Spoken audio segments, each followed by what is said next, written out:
In a luxurious mansion marked by silence, a father lives imprisoned by pain and grief, unable to love the daughters his wife could not raise. Everything changes with the arrival of a simple woman whose quiet strength begins to heal what seemed irreparable. But when love and trust finally blossom, a cruel lie threatens to destroy what had barely begun to be rebuilt.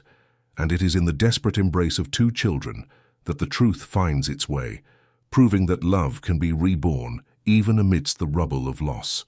If this story interested you, don't forget to subscribe to our channel and tell us which city you're watching us from. Let's continue. The mansion, located in one of London's most affluent districts, seemed perfect to the eyes of those passing by the tree-lined street. 3 floors of contemporary architecture, wide windows promising abundant light, gardens carefully planned by renowned landscapers. Everything there exuded success, order, and prosperity. But anyone who crossed the electronic gate and entered the impeccable rooms would quickly discover that this house, however luxurious, hid a deep and painful emptiness. Raphael Alistair, at 38, was the kind of man society usually calls successful. An entrepreneur. He graduated in business administration from the London School of Economics, heir to a chain of department stores spread throughout the country.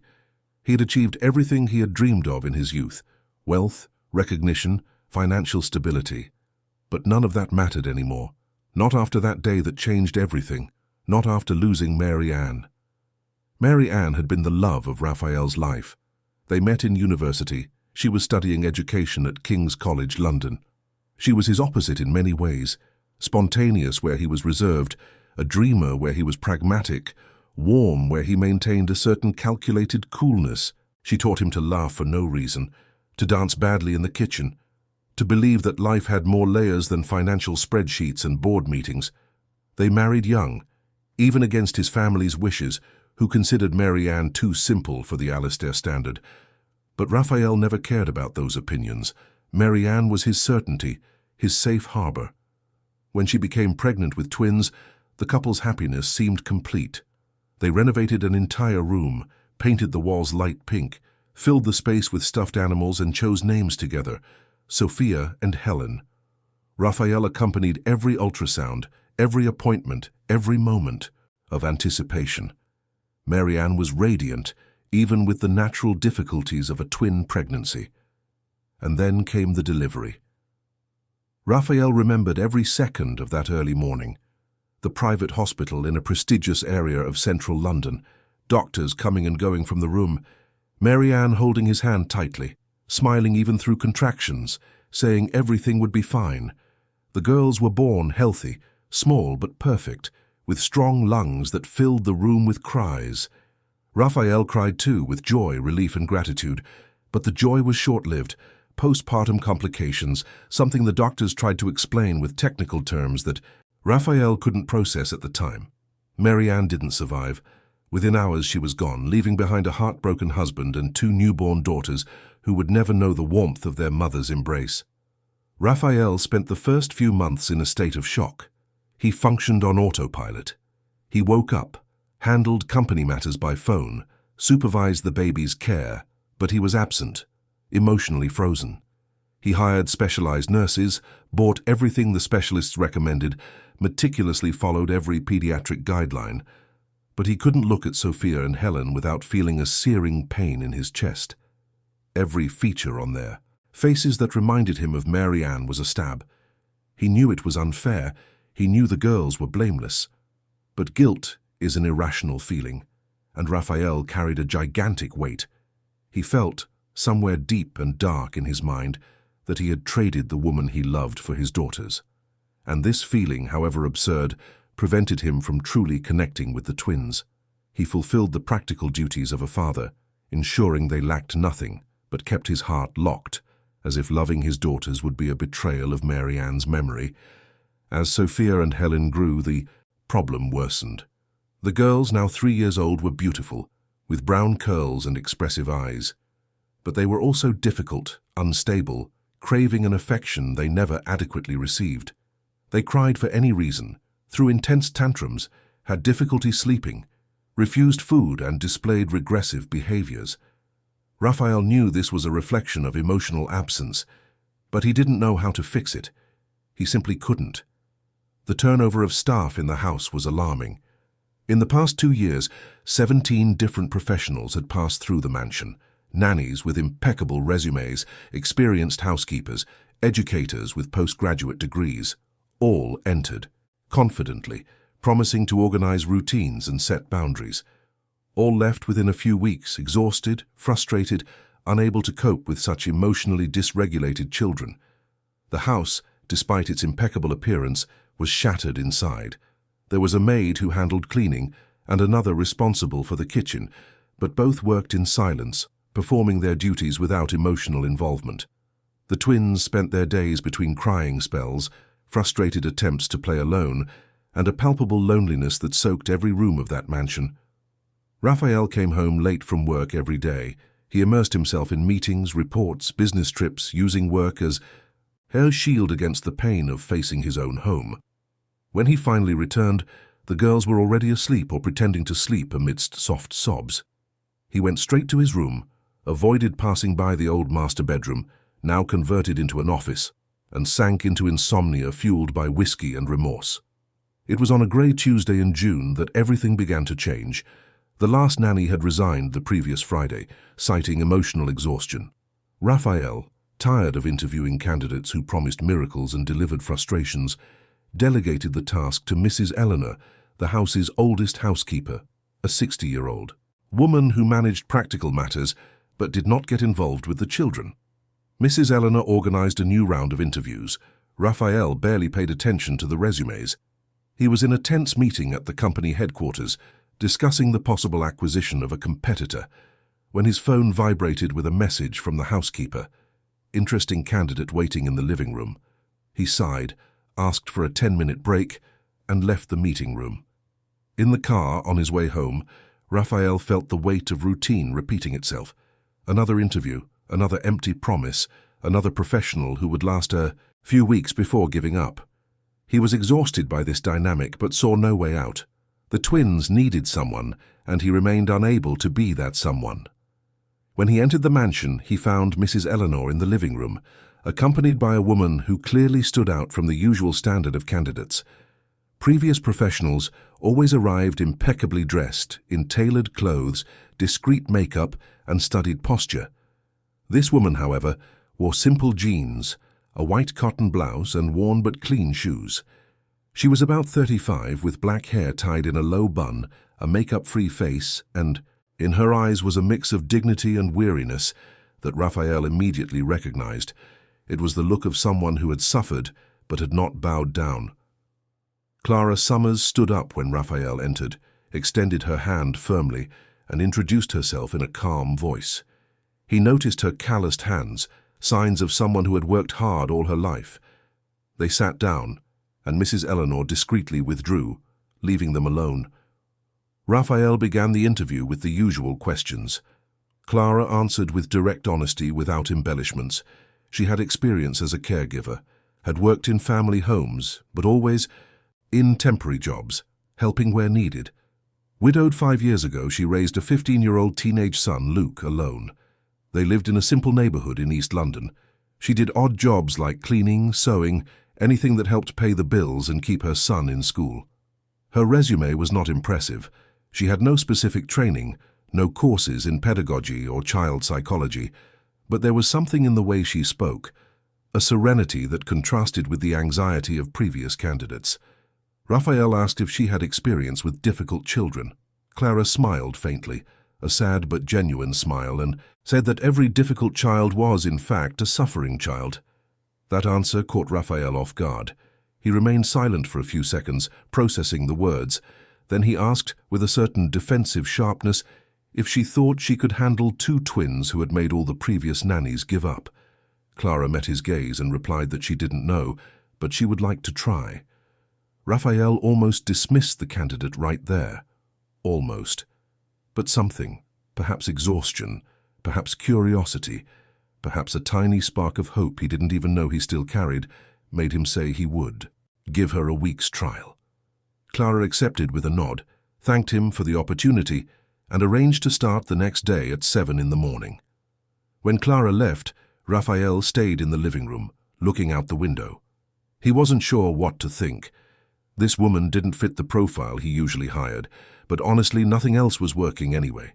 Maybe it was time to try something different. The next morning, Clara arrived punctually. Raphael was still having coffee when she entered, brought in by Mrs. Eleanor. He quickly explained the house routine, the twins' schedules, meals, and each one's quirks and difficulties. Clara listened attentively, asking few questions, absorbing every piece of information. Then came the moment of the first contact. Raphael went upstairs with Clara to the girls' room. Sophia and Helen were awake, sitting on the floor surrounded by scattered toys, but they weren't playing. They just stared into space, with that empty expression that broke Raphael's heart whenever he allowed himself to truly observe them. When they saw the strange presence, the reaction was immediate. Sophia began to cry, a sharp and desperate cry. Helen recoiled, shrinking against the wall. Raphael sighed, anticipating another, resignation. But Clara was unfazed. She didn't advance, didn't try to pick up the girls, didn't use a forced, cheerful voice as the others did. Instead, Clara sat on the floor at a respectful distance and began to sing softly. A simple, old lullaby, the kind grandmothers sing to grandchildren. Her voice was gentle, without imposition, just present. Sophia continued crying for a few minutes, but the crying gradually subsided. Helen remained huddled, but her eyes fixed on the woman sitting on the floor. Raphael stood at the door watching. He expected Clara to try some pedagogical approach, some modern technique. But she just sang with infinite patience until the crying ceased completely and silence filled the room. Then Clara picked up one of the scattered stuffed animals and began to talk to it as if it were a character, inventing a simple story about a little rabbit looking for friends. It was subtle, but Raphael noticed. Helen tilted her head, interested. Sophia wiped her tears with her small hands.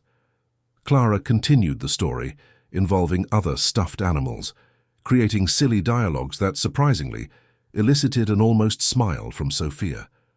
Half an hour later, the two girls were sitting closer to Clara, still suspicious but no longer crying. She didn't force physical contact, didn't invade their space. She just created an atmosphere of calm that slowly began to dissolve the tension. Raphael went down to his office, disturbed. He had never seen the twins react like that.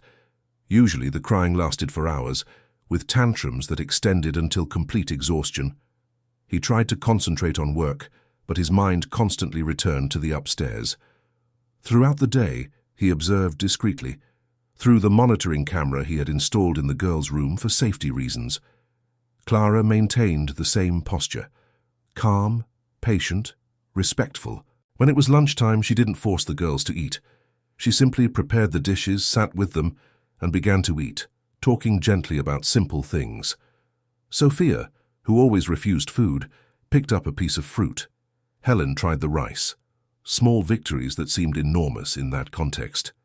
In the afternoon, during nap time, Clara sang again.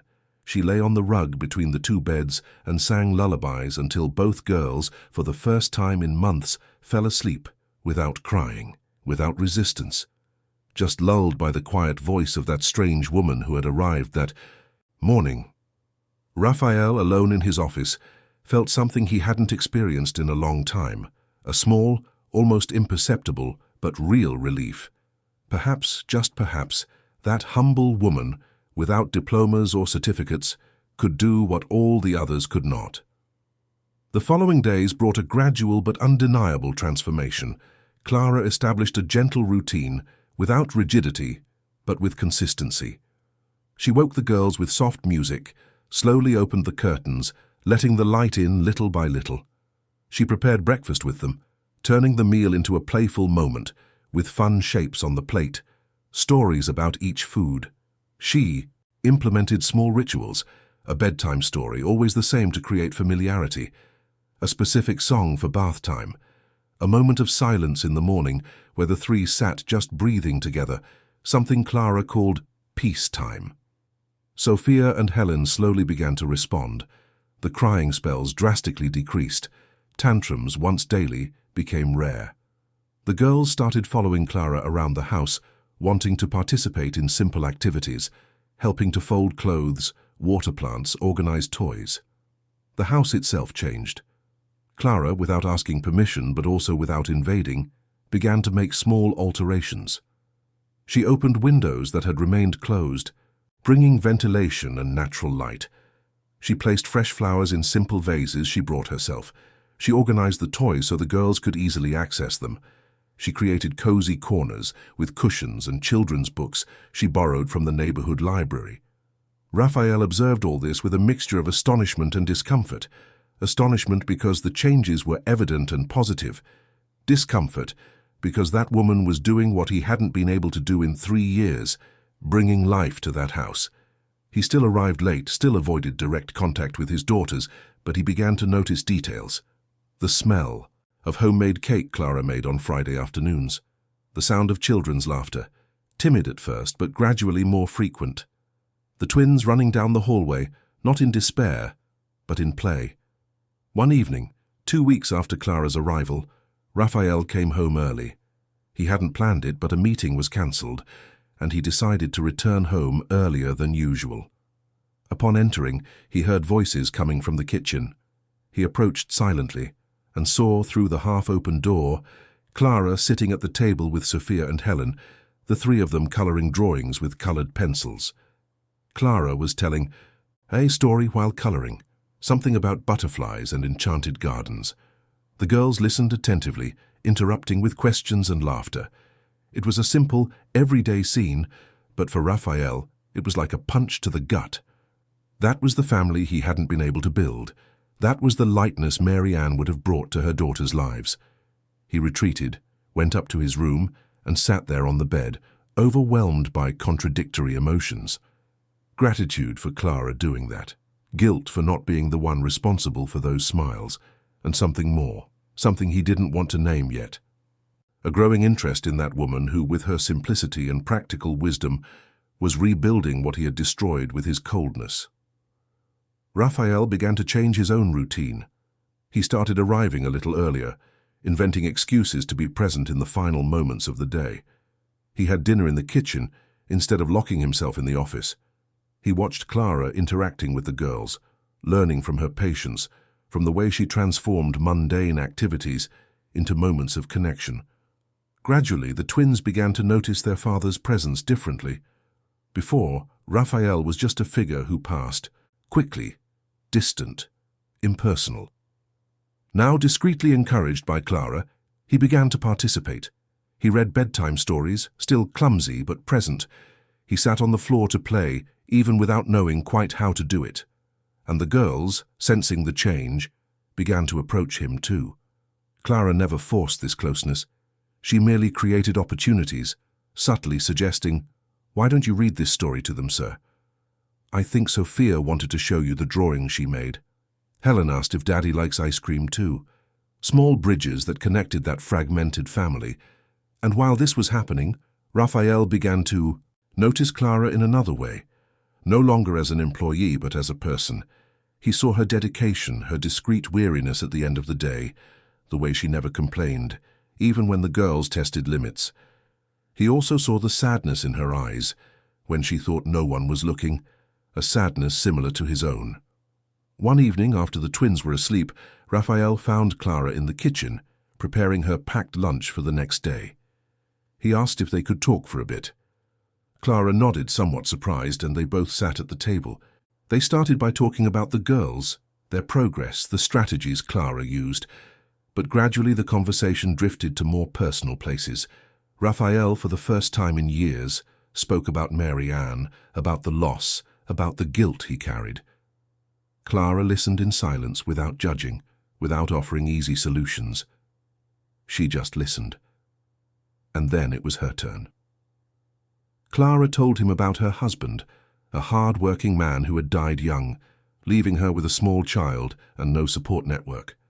She spoke about the daily struggle, the precarious jobs, the nights she went to bed hungry so Luke could eat. She spoke about the faith that sustained her, about the whispered prayers in moments of despair, about the certainty that somehow things would work out. Raphael felt a deep connection at that moment. Two people devastated by loss, trying to survive, each in their own way. He with his financial resources and emotional emptiness. She with her material poverty and richness of spirit. When the conversation ended, it was past midnight. Raphael thanked her, not quite knowing why. Clara just smiled, that sad and genuine smile, and said that it was she who was grateful for the opportunity to be there. That night, for the first time in 3 years, Raphael slept without needing whiskey. He slept thinking that maybe, just maybe, there was hope. Hope of rebuilding the relationship with his daughters. Hope of forgiving himself.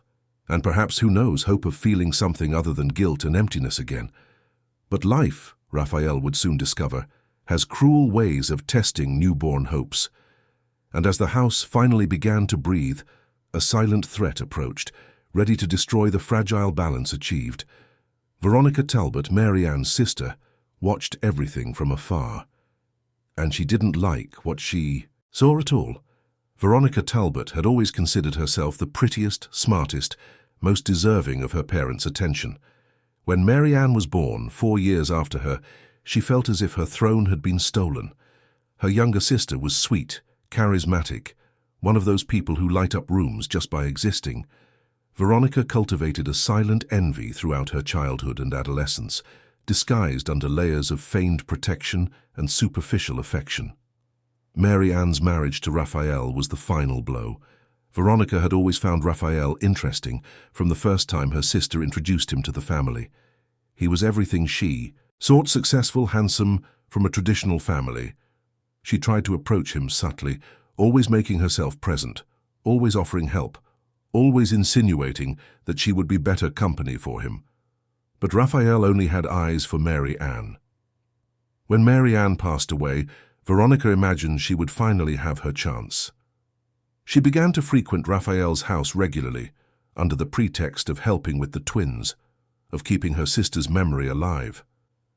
But Raphael remained distant, polite yet inaccessible. Veronica interpreted that as grief, as a phase that would pass. She waited patiently, weaving plans, making herself indispensable. Divorced 2 years ago. From a failed marriage, childless, Veronica placed all her fantasies on Raphael. She imagined herself as the new Mrs. Alistair, the perfect stepmother to her nieces, occupying the place she always believed was rightfully hers. Clara's arrival, however, completely disrupted those plans. At first, Veronica paid no attention. Just another temporary nanny, she thought. She would pass like all the others. But when she began to notice changes in the house, changes in Raphael's behavior, she realized something was different. He spoke of Clara during her visits, commented on the girl's progress, on the lighter atmosphere of the house. And, worse, there was a sparkle in his eyes when he mentioned the employee, a sparkle Veronica had never seen directed at her. It was on a Saturday afternoon, when she arrived unannounced to take her nieces to the park, that Veronica witnessed a scene that activated all her alarms. Raphael was in the living room with Clara and the twins, the 4 of them sitting on the rug-building towers with wooden blocks. They laughed together, an improvised but genuine family. Raphael looked at Clara with evident admiration. The girls, who had always been wary of Veronica, were completely at ease. Veronica felt a cold fury rise up her spine. This intruder was not only taking her sister's place, but also destroying any chance she, Veronica, had of winning Raphael over. She could not allow it. She would not allow it. She started discreetly. She visited more frequently, always bringing expensive gifts for her nieces, trying to compete for their attention. But Sophia and Helen, accustomed to Clara's authentic simplicity, showed no interest in the sophisticated toys. They preferred simple games, invented stories, genuine affection. Veronica then changed strategy. She began to make subtle comments to Raphael, always when Clara was not around. She questioned whether he truly knew that woman's past. She insinuated that it might be dangerous to trust a stranger so much. She suggested that Mary Ann would never approve of a stranger occupying her daughters' hearts. Raphael, however, didn't bite the bait. He politely replied that Clara was an exemplary professional, that the girls had never been so well, that he finally felt peace at home. Every word was a stab to Veronica. She needed to act more drastically. Meanwhile, inside the house, the transformation continued. Clara brought Luke, her son, to meet Raphael and the twins on a Sunday. Raphael insisted, saying that if Clara was part of that family now, her son would also be welcome. Luke was a shy, polite teenager with intelligent eyes that carried the same mix of dignity and struggle as his mother. Raphael talked at length with the boy, asked about school, about dreams and future plans. Luke spoke about wanting to go to university to study engineering, but he knew it would be difficult to get a scholarship, that he would need to work to help his mother. Raphael listened attentively and at the end of the day offered something unexpected. If Luke dedicated himself to his studies, maintained good grades, Raphael would cover his higher education costs when the time came. Clara tried to refuse, saying it was too much, that she didn't expect it. But Raphael was firm. It wasn't a favor, it was an investment. He believed in the boy's potential and wanted to help. Luke looked at his mother with tears in his eyes. Clara nodded, moved, and thanked him with a choked voice. That afternoon sealed something between Raphael and Clara. It wasn't romance yet, it wasn't physical desire. It was something deeper, mutual. Respect, genuine admiration, recognition of shared values. Both had suffered devastating losses. Both fought to protect those they loved. And both were beginning to realize that perhaps they didn't have to fight alone. The twins, silent witnesses to this growing connection, blossomed. Sophia, previously quiet and withdrawn, began to speak more, to express opinions, to ask questions about everything. Helen, who lived in a constant state of alert, relaxed, allowed herself to be a child. For the first time, the two formed healthy bonds, not only with Clara but also with their father. Raphael began to actively participate in their routine. He woke up earlier to have breakfast with his daughters. He took them to school, something he used to delegate. He participated in evening games, created silly stories that made the girls laugh. And through it all, Clara was present, not as a mother's substitute, but as a bridge reconnecting that family. One evening, after the twins were asleep, Raphael and Clara talked again in the kitchen. It had become a habit, those moments of sharing at the end of the day. Raphael confessed that he felt guilty for starting to feel happy again, as if that would dishonor Mary Ann's memory. Clara replied with the simple wisdom that characterized her. Mary Ann certainly wouldn't want to see him suffering forever. She would want her daughters to grow up with a present father and for him to find peace. The words deeply affected Raphael. He realized Clara was right. Mary Ann, who loved life with intensity, who laughed easily and forgave quickly, would never wish for him to condemn himself to a frozen existence. She would want him to live, to care for his daughters, to find joy again. At that moment, Raphael looked at Clara differently. He saw not just the dedicated employee, but the strong, upright woman who had brought light where there had only been darkness. He felt an urge to reach out, touch her hand, thank her in a more intimate way. But he restrained himself. It was still early. There were still barriers to cross.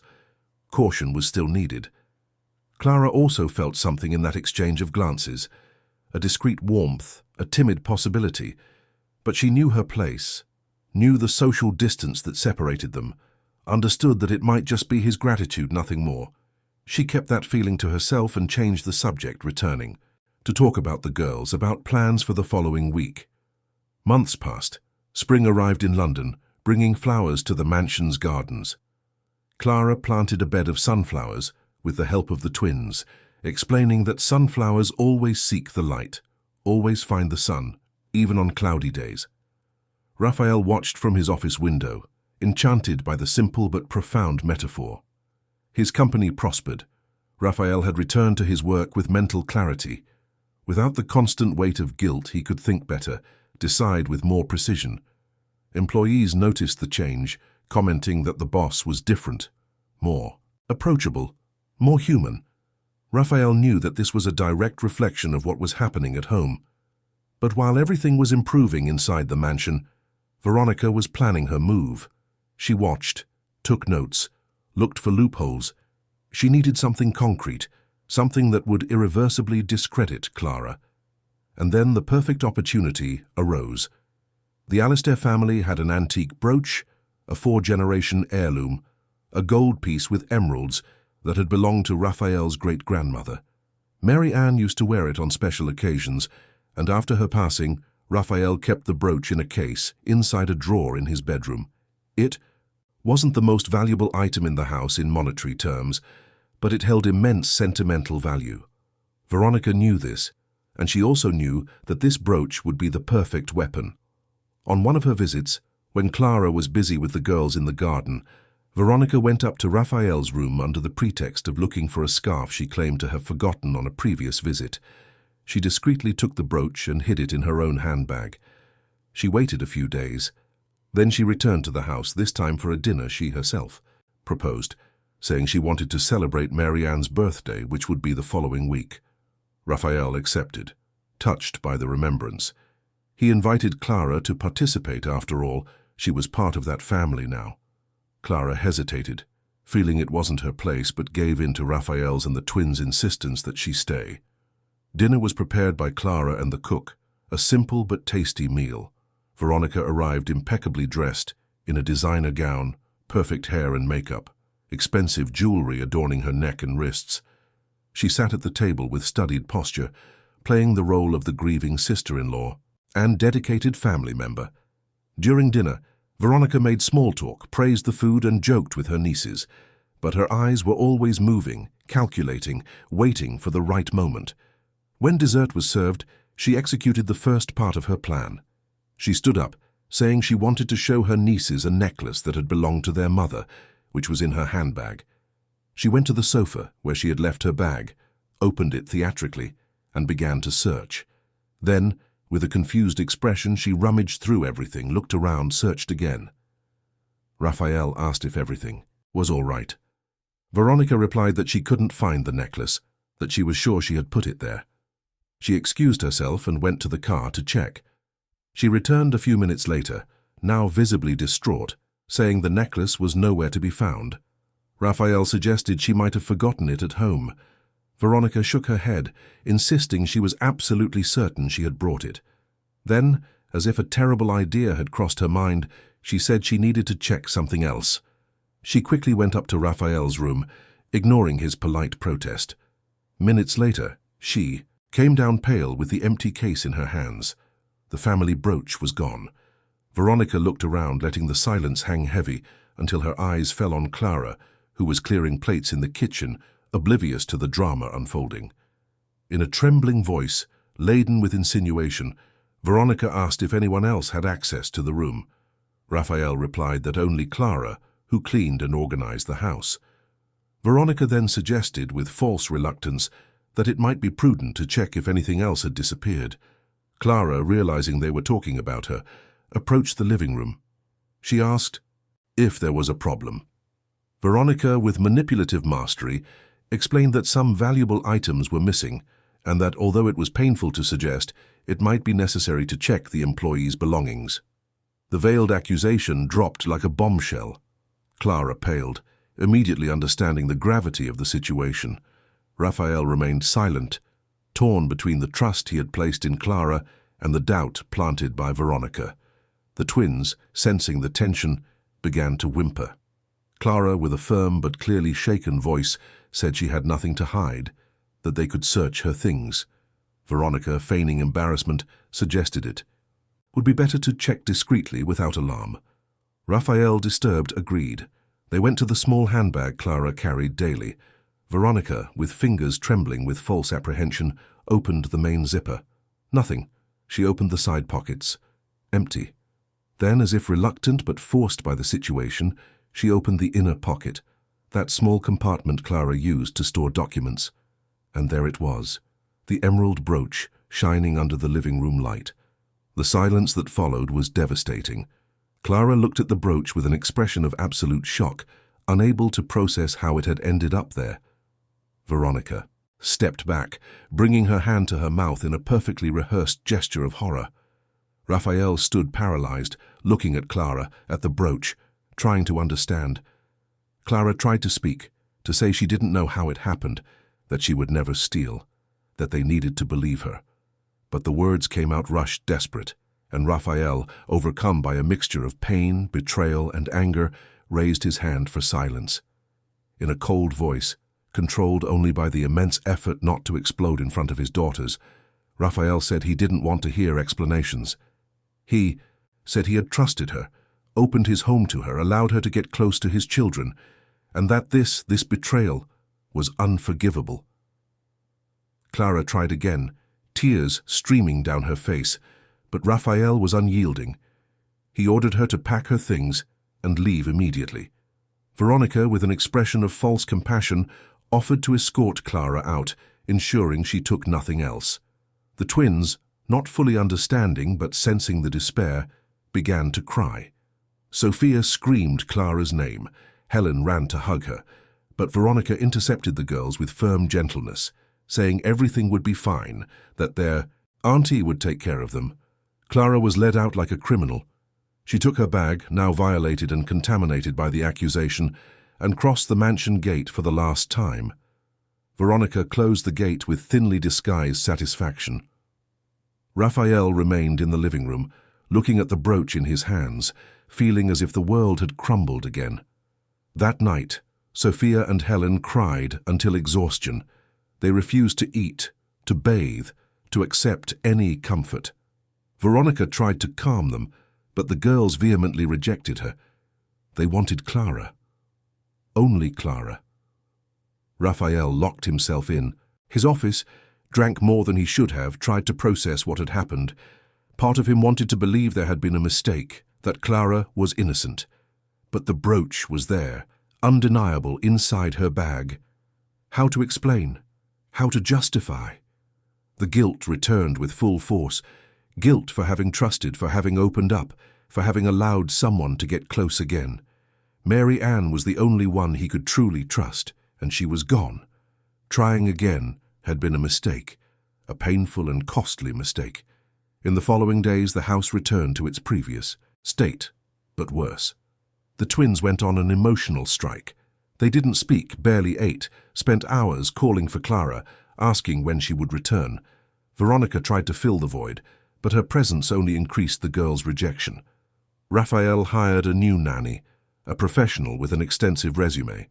She lasted 3 days before resigning, saying she had never seen children so devastated, that it was beyond her capacity. A second one was hired. She lasted even less. Raphael watched his daughters emotionally wither and felt the weight of his guilt triple.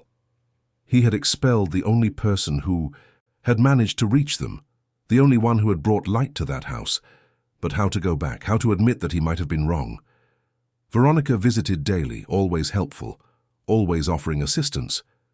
But Raphael began to feel a growing discomfort with her presence.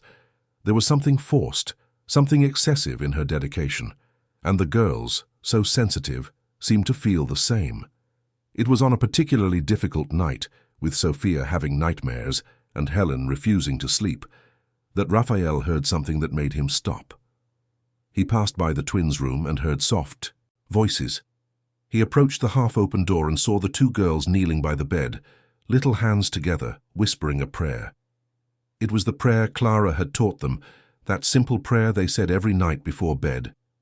And now, alone, abandoned, the girls prayed for Clara to return, for God to take care of her, for everything to be well again. Raphael felt his heart break. There were his daughters, the children he could barely love because of his own pain, demonstrating more faith, more purity, more capacity to forgive than he had ever had. And they were praying for someone he had expelled without even allowing a proper defense. For the first time since that terrible night, Raphael allowed himself to question. What if Clara was innocent? What if there was another explanation? What if he had committed an irreparable injustice? He decided to investigate. The next day, he reviewed the recordings from the house's security cameras, something he hadn't done before, considering the brooch evidence sufficient. He spent hours analyzing the videos from the week before the dinner, and then he found it, a scene that would change everything. The recording showed the second-floor hallway with a partial view of Raphael's bedroom door. It was a Tuesday, 3 days before the fateful dinner. The time was 2:20 p.m. Clara was in the garden with the twins. Raphael had seen it through his office window. The upstairs seemed empty.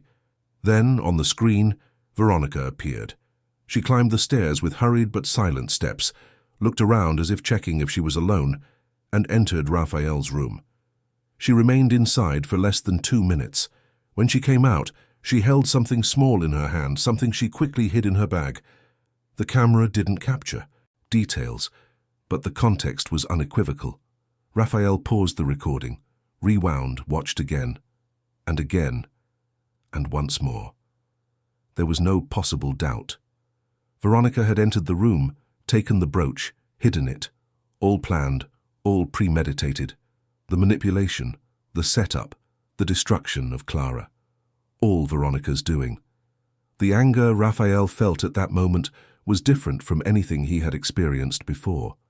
It wasn't a sudden explosion, but a cold, controlled, devastating fury. Veronica had not only framed Clara, but had used Marianne's memory, used her nieces, used his trust to execute a cruel and calculated plan. And he, Raphael, had fallen for it like an idiot. He had believed without questioning, condemned without investigating, expelled an innocent woman without even allowing her to defend herself properly. The guilt he had felt over Marianne's death was nothing compared to the guilt that now crushed him. He picked up his phone, tried to call Clara. The number she had left did not connect. He tried again, same result. He realized Clara had probably cancelled her phone plan without money to maintain it after losing her job. Despair intensified. Raphael knew he needed to find her, beg for forgiveness on his knees if necessary, undo the damage he had caused. But he didn't have her full address, only knew she lived in East London, in some simple neighborhood. He tried to remember conversations, details Clara had casually mentioned. Then he remembered Luke. The boy attended a public school. Clara had mentioned the name once. Raphael searched his memory until he retrieved the information. Professor John Smith State School, in Hackney. It was a start. The next day, Raphael cancelled all meetings. He left the twins with a temporary nanny under Mrs. Eleanor's strict supervision and left before dawn. He drove to East London, a journey of over an hour in London traffic. He arrived at the school shortly before the students' entry time. He stayed in the car, watching the students arrive. Worn uniforms, patched backpacks, young faces carrying premature responsibilities. Raphael, accustomed to the protected world of London's elite, felt a profound discomfort confronting a reality so distant from his own. Then he saw Luke. The boy got off a crowded bus, walking with the same dignity his mother had. Raphael got out of the car and called him. Luke turned, surprised to recognize his mother's former employer. He approached, cautiously. Raphael asked if they could talk. Luke, with a closed expression, asked what he wanted. Raphael explained that he needed to find Clara, that he had made a terrible mistake, that he had proof she was innocent. Luke stared at him with eyes that seemed much older than 15, eyes that had seen too much suffering. The boy asked why he should believe him, why he should reveal where his mother was. Raphael had no good answer. He just told the truth, that he had erred, that he was sorry, that he wanted to fix things. Luke remained silent for long seconds. Then, perhaps seeing genuine sincerity in Raphael's desperation, or perhaps just tired of seeing his mother suffer, he wrote down the address on a piece of paper. It was a narrow street in a neighborhood called Bethnal Green, far from there. Luke warned that his mother probably wouldn't want to see him, that she was devastated, that she had barely left her bed since being expelled from the mansion. Raphael thanked him, promised he would make things right, and left. The journey to Bethnal Green was long. Raphael crossed a part of London he didn't know, with potholed streets, simple houses, popular shops, people struggling to survive. He felt ashamed of his own ignorance, of the bubble he had always lived in. He found the address, a small terraced house, peeling paint, bars on the windows. He took a deep breath and rang the doorbell. No one answered. He rang again. Silence. He was about to give up when he heard shuffling footsteps from the other side of the door. The door creaked open. Clara appeared, and Raphael barely recognized her. Her face was swollen from crying, deep dark circles under her eyes, disheveled hair, crumpled clothes. She looked as if she had aged years in a few days. When she saw Raphael, her expression went through several emotions: surprise, pain, anger, and finally, a resigned exhaustion. Raphael began to speak, words tumbling out. He said he had discovered the truth, that Veronica had set everything up, that he had the recordings as proof. Clara listened in silence, expressionless, as if the words no longer reached her. When Raphael finished, expecting some reaction, Clara simply asked what he expected her to do with that information. Her voice was empty, devoid of the serenity that characterized her. Raphael said he wanted her to come back, that the girls were suffering, that he was sorry. Clara laughed, a bitter and sad laugh. She asked if he thought it was that simple, if he imagined he could destroy her and then fix everything with an apology. She said he had humiliated her, treated her like a thief in front of everyone, hadn't even allowed her to defend herself. And worst of all, he hadn't even trusted her. Not for a second had he considered that there might be another explanation. The words hit Raphael like punches. Each one was true, just deserved. He had no defense, no justification. He just said with a choked voice that she was right, that he didn't deserve forgiveness, but that he would beg on his knees if necessary, because his daughters needed her, because he had destroyed everything again and didn't know how to fix it. Clara closed her eyes, silent tears streaming down. She said she couldn't, that she was too tired, that she had suffered too much in life to put herself in a situation of being rejected and hurt again. Raphael began to insist, but was interrupted by a sound from the street. A car had parked behind his, and from inside the car 2 small figures jumped out running. Sophia and Helen, who had followed their father hidden in the back seat of the car, covered with a blanket, ran through the open gate straight to Clara. The girls threw themselves into her arms, crying, talking at the same time, saying they missed her, that they wanted her back, that nothing was good without her. Clara, completely taken by surprise, fell to her knees, hugging the twins, and finally broke down. She cried with them, held them tight against her chest, whispered that she missed them too, that she had suffered too. Raphael watched the scene, his heart broken and mended at the same time. Mrs. Eleanor got out of the car, visibly worried. She explained that the girls had insisted, that she had tried to stop them, but they threatened to make a scene, so she thought it better to bring them safely. Clara looked at Raphael over the girls' heads. There were so many emotions in that gaze. Pain, anger, but also something softer, something that persisted despite everything. Raphael approached slowly, knelt beside the group, and for the first time in his adult life cried openly. He asked for forgiveness, for Clara, for his daughters, for himself. He said he had been a coward, that he had let past pain control his present actions, that he had hurt someone who didn't deserve to be hurt. He said that if Clara could never forgive him, he would understand, but that he needed her to know she had transformed that house, transformed those children, and in a way, transformed him too. The silence that followed was broken by Sophia. With her childish but surprisingly wise voice, the girl looked at Clara and said that Auntie Veronica was mean, that she didn't really like them, that only Clara was good. Helen agreed, saying she just wanted Clara back. Clara looked at the 2 girls, then at Raphael. She saw a broken man, genuinely remorseful, not for wounded pride but for the pain he had caused. She saw the twins, the children she had learned to love as her own, desperate and lost, and she felt, despite the hurt, that perhaps there was room for rebuilding. She didn't say she forgave him, didn't say she would return immediately. She just said she needed time, that she needed to process, that the wound was too deep to heal with words. But she agreed to listen, to consider, not to close the door completely. Raphael accepted that as the blessing it was. He didn't insist, didn't pressure. He just thanked her, wiped his daughter's tears, and promised Clara that he would prove, in every possible way, that she could trust again. In the following days, Raphael took action. First, he confronted Veronica. He summoned her to a meeting at the house without explaining the reason. When she arrived, confident and smiling, she found Raphael with a glacial expression, laptop open showing the recording.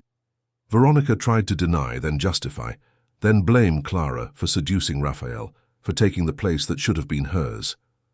Raphael listened to everything with growing repulsion. Then, in a controlled but implacable voice, he said she was forbidden to approach the house, her nieces or him. that if she attempted any contact, he would publicly reveal what she had done, destroying any reputation she still had. Veronica left furious, threatening lawsuits, revenge, but Raphael was not swayed. He had the evidence, he had witnesses, and more importantly, he had moral clarity. Veronica disappeared from their lives, leaving behind only the trail of destruction she had caused. Afterward, Raphael visited Clara again, this time with a different kind of gift. He brought a lawyer who had prepared a formal document retracting the accusations, absolving Clara of any blame, and offering financial compensation for moral damages. Clara read the document carefully. Assisted by the lawyer Raphael had also hired to represent her, ensuring she would not be pressured or manipulated. She accepted the formal retraction but refused the money. She said she didn't want financial compensation, that it wouldn't fix the humiliation. What she wanted, if anything, was a guarantee that she would never again be treated that way, that her dignity would be respected. Raphael agreed, understanding that Clara was not being difficult, she was just protecting herself from further hurt. He promised in writing and with witnesses that if she agreed to return, she would be treated not as a disposable employee, but as an essential part of that family. The twins visited Clara daily, brought by Mrs. Eleanor. They spent afternoons in the simple house, playing in the small yard, helping Clara tend to potted plants, listening to stories. And slowly, very slowly, Clara began to heal. Luke watched everything carefully. He talked at length with his mother, said he saw Raphael's genuine remorse, that he saw how the girls suffered without her, that it might be worth giving a second chance, but he made it clear the decision was hers, and he would support any choice she made. It was on a rainy afternoon, typical of London's summer, that Clara finally made her decision. Raphael had gone to visit her alone, without the girls, without pressure, just to talk, to show that he respected her time. Sitting in the small living room with the sound of rain on the roof, Clara said she had thought a lot, prayed a lot, sought guidance. She said the hurt was still there, that trust was shaken, but that she believed in second chances, believed in redemption, and that, above all, she couldn't ignore the love she felt for the twins. She said she would return, but with conditions. She wanted respect. She wanted to be heard when she had concerns. She wanted her word to carry weight. And she wanted Luke to be truly welcomed, not as charity, but as part of that extended family. Raphael accepted all conditions without hesitation. More than that, he offered Clara a formal contract, with a fair salary, employment rights, paid holidays, all documented and legal. He also offered a house, a smaller property he owned in a neighborhood near the mansion, for Clara and Luke to live with dignity, without relying on favors. Clara was surprised by the offer. Raphael explained that it wasn't a favor, it was recognition of her worth. It was to ensure she had stability, that she didn't depend exclusively on him to survive. This way, she would have autonomy, real choice. If one day she decided to leave, she could do so without fear of being left helpless. That attitude deeply touched Clara. It showed that Raphael had learned, that he had understood his mistakes, that he was genuinely changed. She accepted, not out of necessity, but out of conscious choice. Clara's return to the mansion was celebrated by the twins as if it were Christmas and their birthday combined. They prepared drawings, made a welcome banner with Mrs. Eleanor's help, filled the room Clara would occupy with flowers from the garden. When Clara walked through the door, Sophia and Helen ran to hug her, and this time there was no more sadness, only joy. The house, which had become cold and silent again, filled with life once more. But now it was different. It wasn't just Clara bringing light anymore.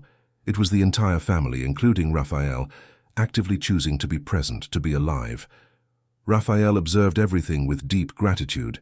He knew there was still a long way to go, that rebuilding trust would take time, that the scars wouldn't disappear overnight. But for the first time since losing Mary Ann, he felt there was a future, that there was true hope. That night, after the twins fell asleep cradled by Clara's voice singing the songs they loved so much, Raphael and Clara talked in the kitchen, resuming the ritual they had established before the tragedy. There was an initial discomfort, a caution on both sides, But gradually the conversation flowed. They talked about the difficult days, about the lessons learned, about how both had grown through pain. Raphael admitted that he had never imagined he would forgive himself for what he had done, but that Clara's generosity in giving him a second chance was teaching him about grace, about mercy. Clara said she had learned too, that she had learned that sometimes it's necessary to fight for herself, that dignity is not something lost when others treat you badly, but something carried internally. She said the pain had strengthened her, that she now knew her worth more deeply. And there, in the kitchen of that mansion that had been a tomb and was becoming a home, two wounded hearts slowly began to heal together. It wasn't romance yet, it wasn't passion. It was something more solid, respect earned through fire, trust rebuilt brick by brick, a foundation that perhaps could support something beautiful in the future. Life resumed a new rhythm. Luke began to frequent the house on weekends, studying in the library while Clara cared for the girls. Raphael hired a private tutor to help the boy with math and physics, preparing him for future university entrance exams. An unexpected friendship was born between the entrepreneur and the teenager, based on conversations about books, dreams, and overcoming adversity. The twins blossomed even more. With emotional security restored, Sophia revealed a talent for drawing, spending hours creating colorful comic strips. Helen discovered a love for music, and Raphael bought a small keyboard so she could explore that interest. Clara, free from the financial instability that had plagued her all her life, began to dream too. She enrolled in an evening education course, wanting to formalize the knowledge she already had through experience. Raphael enthusiastically supported her, reorganizing schedules so she could study. And as for Raphael, he transformed. He didn't abandon his businesses, but learned to balance. He started arriving early, prioritizing family dinners, being truly present. He sought therapy, something he had always avoided, and began to process Mary Ann's loss in a healthy way, honoring her memory not through perpetual guilt, but through a full life. Slowly, almost imperceptibly, the distance between Raphael and Clara began to diminish. Not by conscious decision, but by natural gravitation. Their gazes lingered a second longer. Their nightly conversations stretched into the early hours. Their hands met casually when passing a plate, when reaching for the same book, and the touch was no longer immediately withdrawn. Neither of them rushed the process. Both had learned that what is true does not need to be forced, that what is solid is built slowly, and so, without dramatic declarations or grand gestures, a deep and true affection began to blossom between them, promising that the next chapter of that story would be about complete reconstruction, about love born from ashes, about a family chosen with the heart. The months that followed brought an emotional spring to that house that had known so much winter. The mansion in the London Gardens hadn't physically changed. It still boasted its imposing architecture and refined finishes. But what happened within those walls was radically different from what it had been in recent years. Raphael woke up early now, not out of obligation or escape, but from a genuine desire to participate in the morning routine. He prepared coffee while listening to Clara humming upstairs, waking the twins with the gentleness that had become her trademark.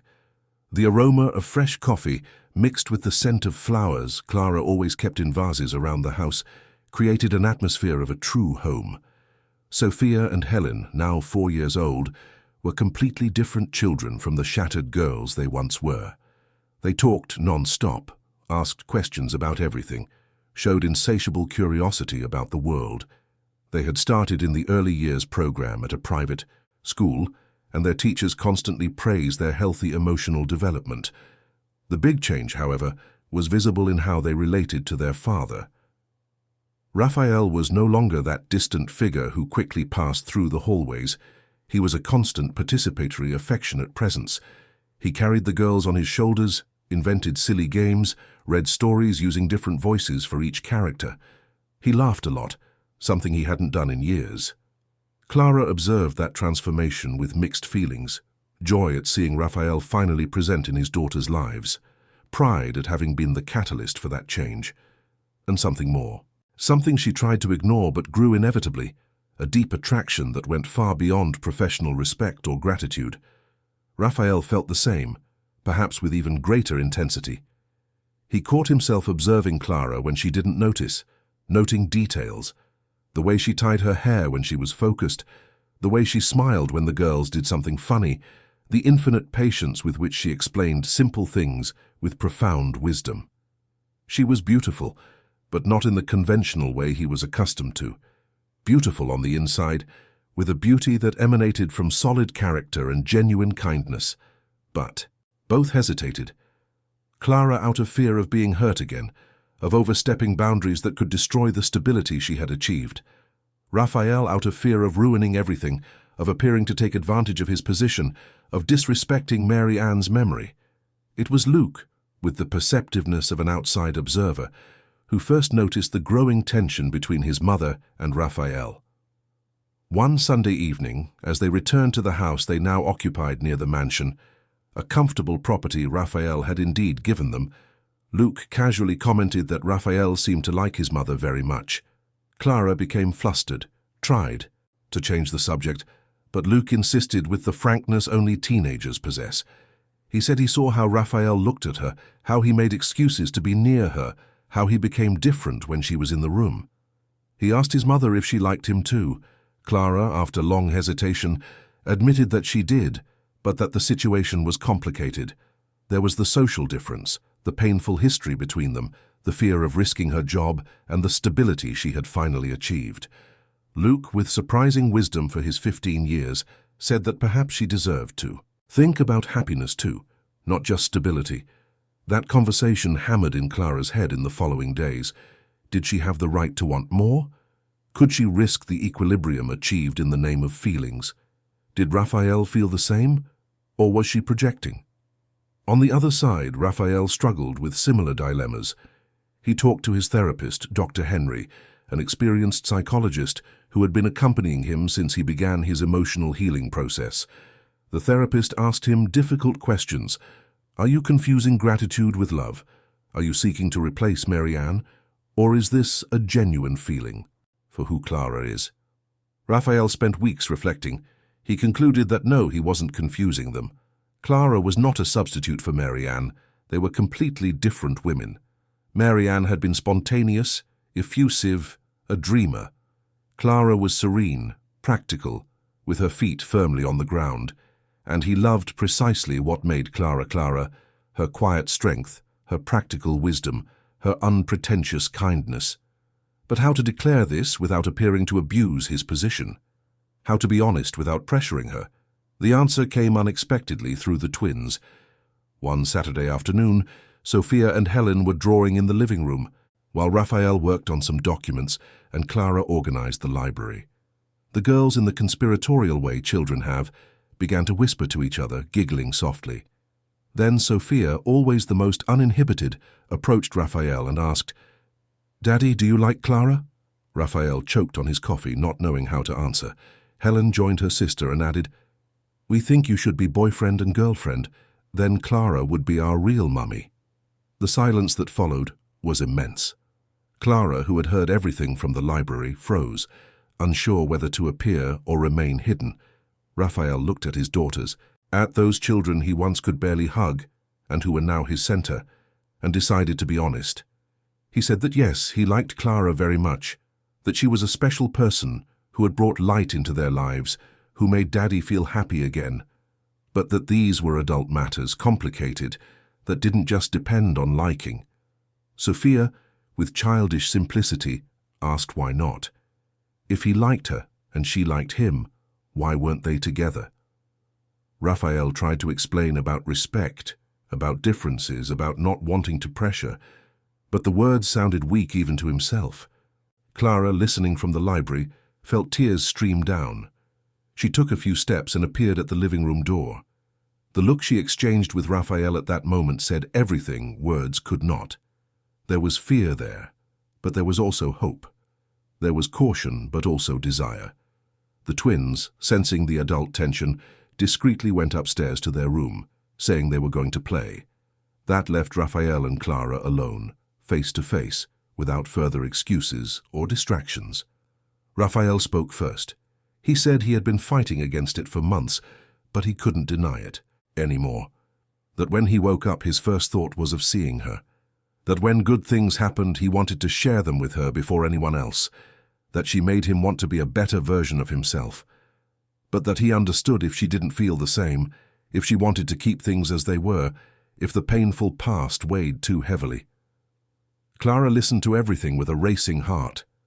Then, with the courage she always drew from somewhere deep when needed, she replied that she felt it too, that she woke up happy knowing she would see him during the day, that their nightly conversations were the moment she most looked forward to, that when he smiled, she felt warmth in her chest, but that she was afraid, very afraid, that it was an illusion, that the difference between them was too great, that she wouldn't be enough. Raphael crossed the room in 3 steps. He stood close to her, but without touching, respecting her space. He said that Clara was more than enough, that she had taught him things that no education or fortune could teach, that a person's worth is not measured by a bank account or a surname. He said he was afraid too, afraid of ruining what they had achieved, afraid of not deserving the chance she had given him. Then Clara did something that surprised both of them. She reached out and touched his face, a soft gesture, but laden with meaning. Raphael covered her hand with his own, and there they stood, just feeling that moment, that mutual recognition that something true and important was being born. They didn't kiss that day. They didn't declare eternal love or make grand promises. They simply agreed silently to allow it to grow in its own time without haste, with respect and honesty. In the following months, the relationship between Raphael and Clara blossomed with the naturalness of something that should always have existed. They began to go out together, discreet dinners in simple restaurants Clara liked, walks in parks, endless conversations about everything and nothing. Raphael discovered a new world through Clara's eyes. She took him to places he would never frequent, outdoor markets where she haggled over fruit prices, small churches where faith was lived with intensity, neighborhood festivals where everyone knew each other. He felt out of place at first, but Clara taught him to see beauty in that simplicity, value in those authentic human connections. Clara, in turn, learned from Raphael about planning, about transforming dreams into achievable goals. He helped her organize her finances so she would have future security, invested in her education without paternalism, treated her as a capable equal, not as a charity project. Luke completely approved. He saw his mother happy in a way he hadn't seen since before his father passed away. He also developed a strong relationship with Raphael, who became a mentor and friend. Raphael helped with his studies, advised him on future choices, but always respecting that the boy had a mother and that he, Raphael, was not trying to replace anyone.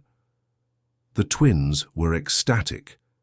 They called Clara their heart mummy, an expression they invented themselves and which melted Clara every time.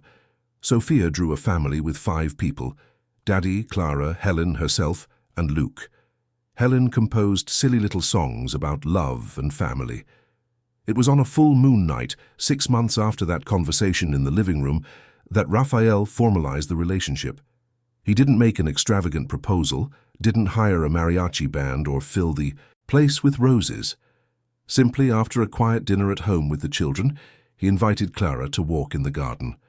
Under the starry London sky, amidst the sunflowers Clara had planted that now swayed gently in the night breeze, Raphael took her hands and said he wanted to build a future together. Not as boss and employee, not as unresolved gratitude, but as life partners, as 2 survivors who found healing in each other. Clara cried, but they were good tears. She said yes even before he finished speaking. And there finally they kissed for the first time, a sweet and respectful kiss, full of promises of better tomorrows. The wedding took place a year later, a simple but moving ceremony in a small chapel with few guests but much love. Sophia and Helen were flower girls. Luke walked with his mother, practically bursting with pride. Mrs. Eleanor cried throughout the ceremony. Even Dr. Henry, Raphael's therapist, was present, witnessing his patient's complete transformation. Raphael wore Mary Ann's handkerchief in his suit pocket, the one she wore on their wedding day.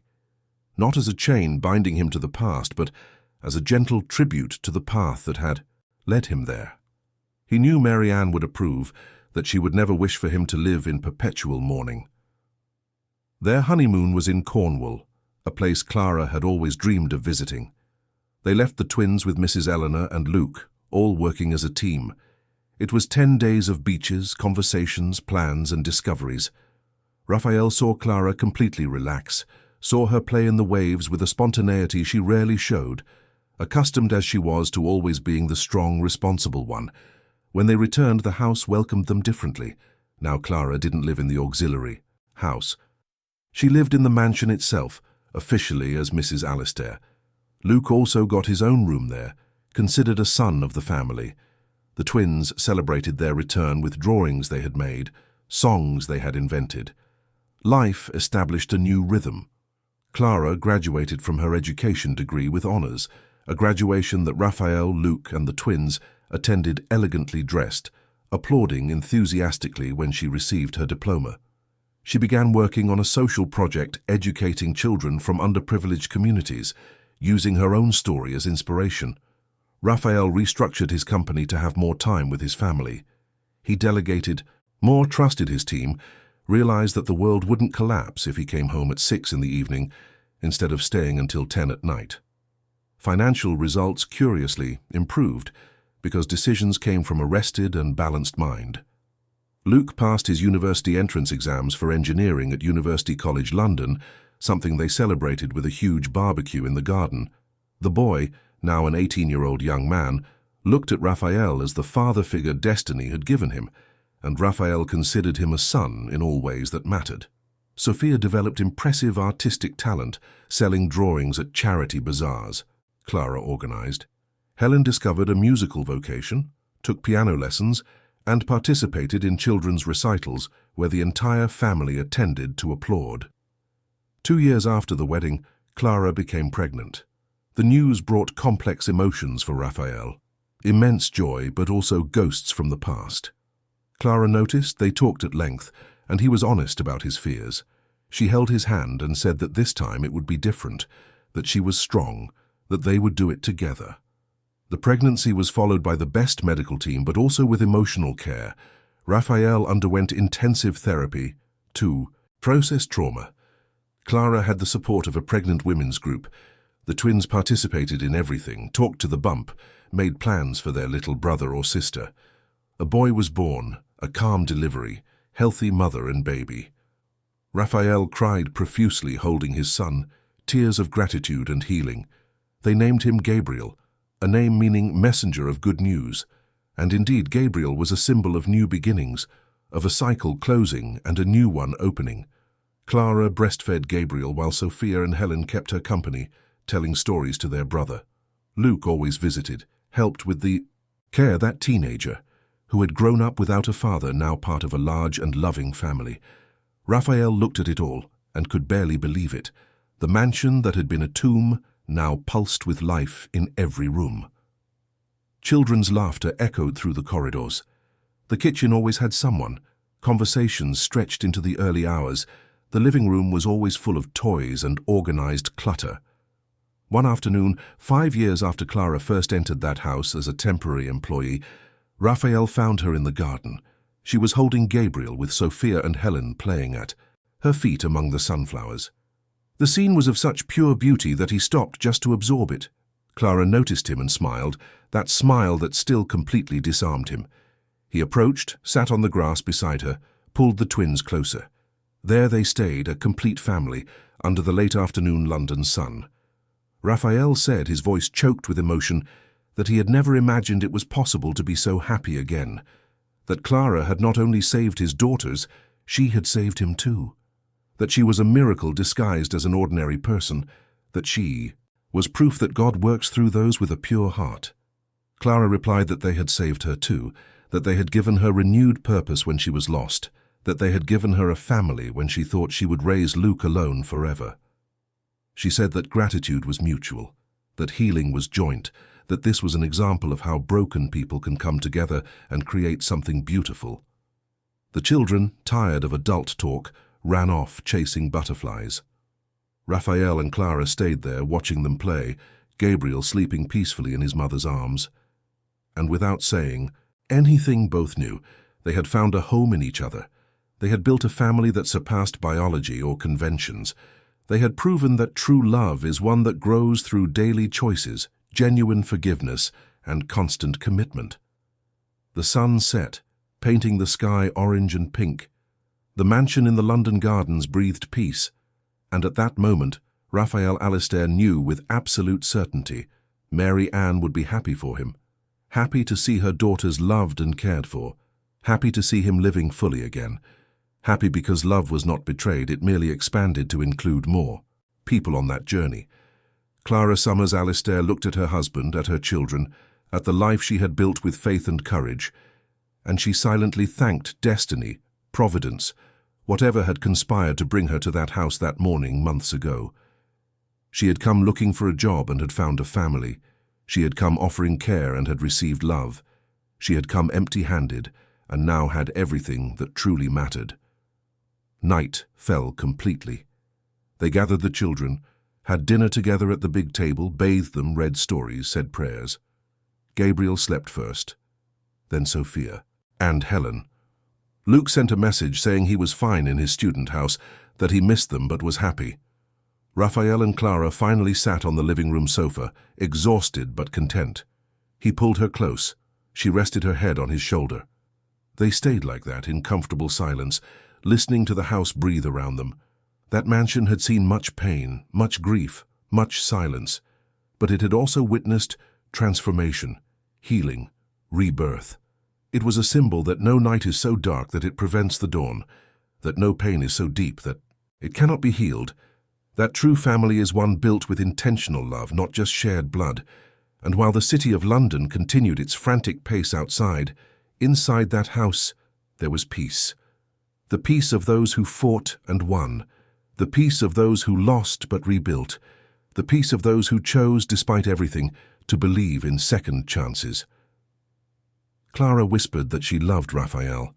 He replied that he loved her too, and in those simple words lay the deepest truth. Love that survives trials becomes unshakable, family forged in difficulties becomes indestructible, and a home, built on forgiveness and conscious choices, becomes a true sanctuary. The sunflowers in the garden swayed gently in the night breeze, always seeking the light, always finding the sun, exactly as Clara had taught the girls. And that family, which had been born from the ashes of tragedy and grown through persistent love, was living proof that it is worth continuing to seek, continuing to believe, continuing to choose hope.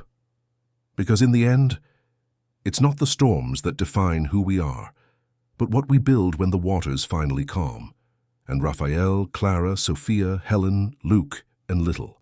Gabriel had built something beautiful, true and eternal. A home where every person was seen, loved, and valued.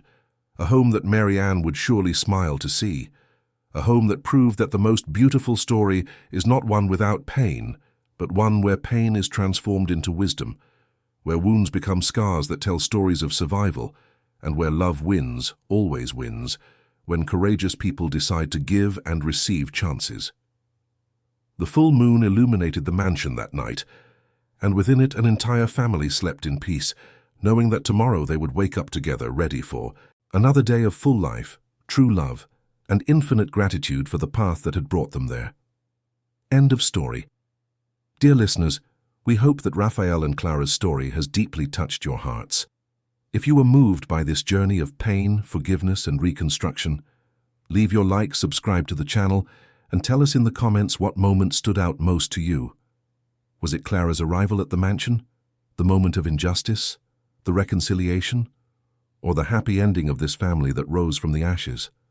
Every day we bring intense and true stories, like this, which reveal the deepest side of the human soul, showing that there is always hope, that love can heal the deepest wounds. Your participation in the comments fuels our community and inspires us to continue bringing these narratives that make us reflect on forgiveness, second chances, and the beauty of starting over. We await you in the next episode with another story that will stir your emotions and make you believe in the transformative power of true love. See you soon, and may you also find your light in difficult days.